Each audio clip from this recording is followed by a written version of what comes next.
Just as Jerusalem is the great city of the Bible, so Zarahemla is the great city of the Book of Mormon. Zarahemla is an ancient city that has exact points in time and space. Before the founding of Nauvoo, there were many members in 1838 who were making their way east across the frozen bottomlands of Missouri. Some of these members became the first buyers of land in the newly formed territory of Iowa. These new lands needed a new name. This would be the first time that any place would be given a name that came from the Book of Mormon. In section 125, God told the prophet Joseph Smith, "Let them build up a city unto my name upon the land opposite the city of Nauvoo, and let the name of Zarahemla be named upon it." Since that day, many have believed that in the Revelation, God identified the location for the great city of the Book of Mormon. There is new evidence concerning the location of Zarahemla that confirms this belief. The original details from chapter 2 are essential. In that chapter, Alma gave his first-hand account of the Battle of Zarahemla in 87 BC. The new details for the terrain of the story come from Robert E. Lee's September 1837 survey of the Des Moines Rapids.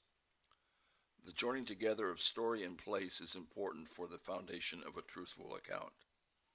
Truth only becomes stronger when events are brought together with actual place and time. The analysis has three sources. First, there is the text that Alma wrote about a battle that occurred in the Western Hemisphere 2,107 years ago. Alma gives more information about the Battle of Zarahemla than we have for any other battle in ancient America. Alma gives us an account of forces, movements, places, and strategies for a battle that took place in a small area of 8 miles by 8 miles and in a tight framework of 48 hours. The river Sidon plays an important part in the details of the battle. Armies crossed a large river and they fought on the east and west banks of that large river. Alma gives a terrain for the movement of armies. The battle starts in the morning on the hill Amnihu. In the afternoon of the first day, the armies came off the hill and fought in the valley of Gideon. By nightfall, Alma's army pitched tents on the east bank of the river Sidon at a place where the valley of Gideon ends. Now, the purpose of this video is to show how Robert E. Lee's 1837 survey connects to the terrain of Alma's account for the first day of the Battle of Zarahemla. The Louisiana Purchase had 530 million acres. This was the largest land purchase in the history of the world.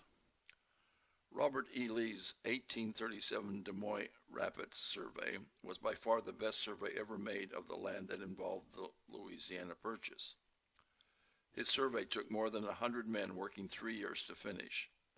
The survey was very accurate, with thousands of details concerning the Mississippi River's depths in the rapids. The purpose of Lee's survey was to determine if there was a suitable channel that boats could navigate on the Mississippi River. The survey measured thousands of soundings over the entire surface of the rapids. The river's width at the rapids averaged 5,200 feet.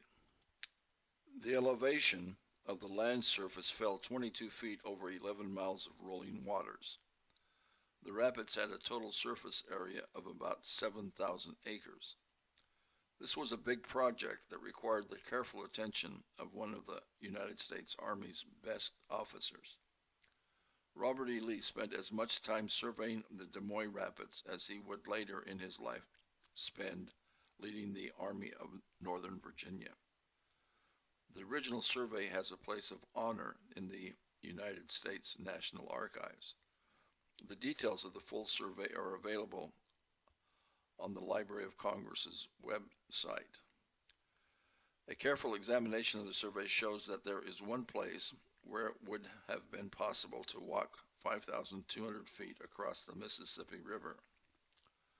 A closer examination of the survey shows that from the hill Amnihu, it is possible for large armies to fight and to walk in the same day 5 miles to that spot where the valley of Gideon ends on the east bank of the Sidon River. There is no other place in the world where the details of the Battle of Zarahemla fit so perfectly with the details of the terrain. From Hill Amnihu to the valley of Gideon, and from there to the crossing of the river Sidon. With high confidence we can walk this very same route and see as many as 100 mounds and earthworks that are 2,000 years old. By comparing and analyzing the text of chapter 2 to the lay of the land of a modern-day map, and to the water depths from the 1837 survey of Robert E. Lee, it becomes clear that the city of Zarahemla 2,000 years ago was in the very spot that God revealed to Joseph Smith 176 years ago.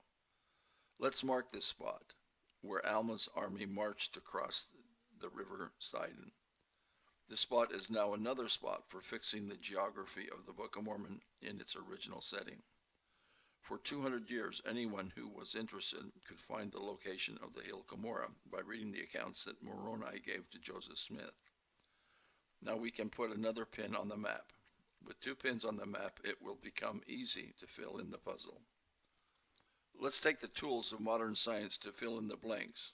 We can use magnetic surveys to locate ancient fires. The city of Zarahemla had tens of thousands of fires.